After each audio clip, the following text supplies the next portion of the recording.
Dear student, welcome to the education with me. हम आज 10th का एक मोस्ट टाइम पे क्वेश्चन देखने जा रहे हैं।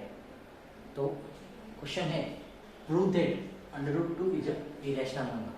√2 इज इरेशनल नंबर प्रूव करना है।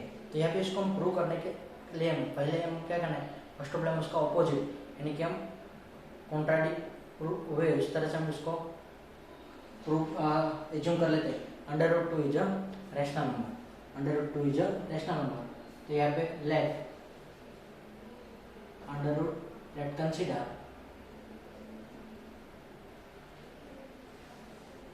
√2 is rational number, √2 is a rational number हम कंसीडर कर रहे हैं। देन रैशनल नंबर को हम a अपॉन b फॉर्म में लेते हैं। it will be of the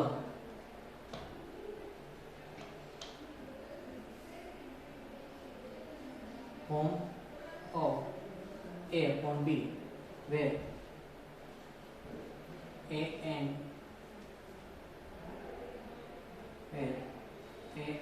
b are integer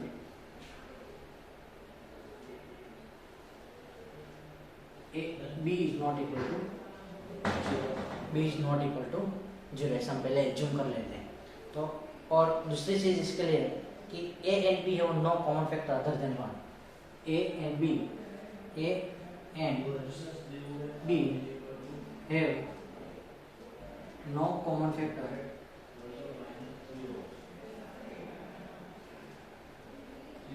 other than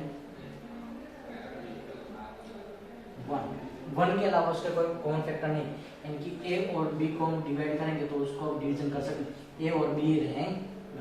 okay, तो क्या होगा, √2 is equal to a upon b, क्योंकि रैशनल नंबर को हम √2 is equal to a upon b form में रिप्रेजेंट कर सकते हैं। फिर रैशनल नंबर को तो हम यहाँ पे क्या करते हैं बाद में कि b √2 b is equal to a ले लेते हैं। अब बोथ साइड स्क्वायरिंग करते हैं, बोथ साइड स्क्वायरिंग, तो क्या होगा 2b² is equal to a²। इसका मतलब क्या है, ये 2 है वो क्या है, ये a² है वो 2 से डिविजिबल है। a² is divisible by 2। Here a² is divisible by 2, so a is also divisible by 2। a है वो भी क्या होगा 2 से डिविजिबल होगा। बाय द थ्योरम ये हमने एक्सेप्ट कर लिया।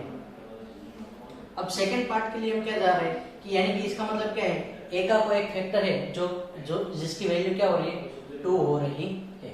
सेकंड पार्ट में देखते हैं उसके लिए कि हम कंसीडर करते हैं a is equal to 2c, a is equal to 2c consider कर लेते हैं। तो टेक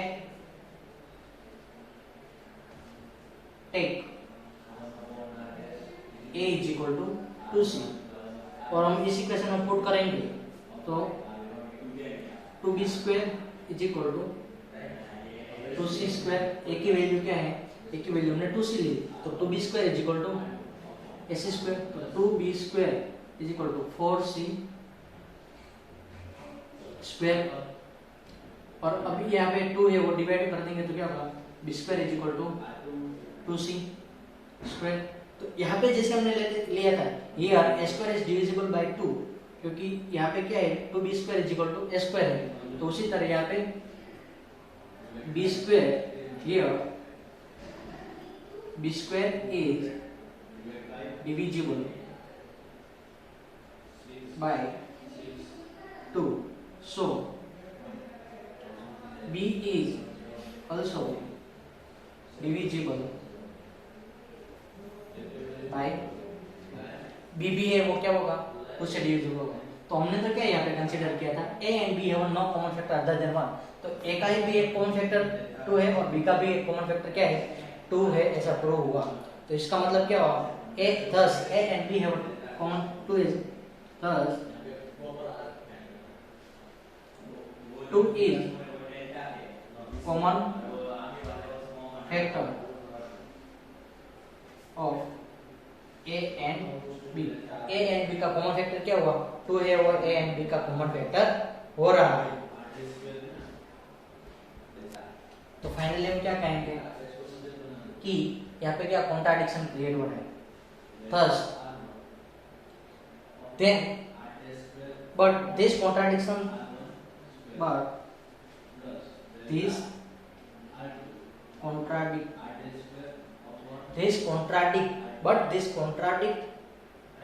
the fact that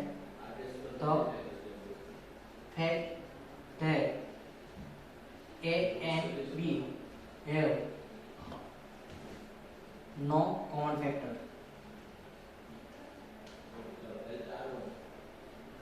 हमने जो यहाँ पे एजम्पशन किया था, जो हमने एज्यूम किया है, वो भी क्या है? हमारा रॉन्ग हो रहा है। The contradiction arises by the assuming under 2 is a rational number. क्या? The contradiction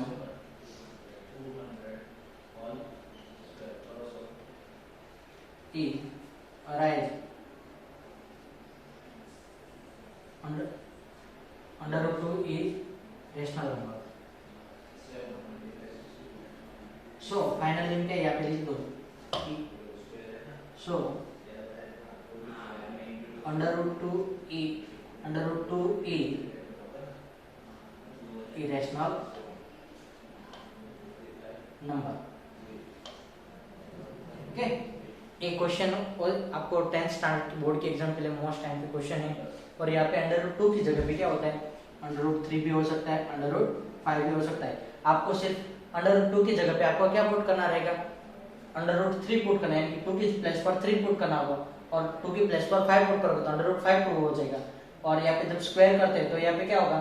3 होगा तो यहाँ पे 9 आ जाएगा, और 5 होगा तो यहाँ पे 25 आएगा। उस तरह से आपको रहेगा। Okay, thank you students.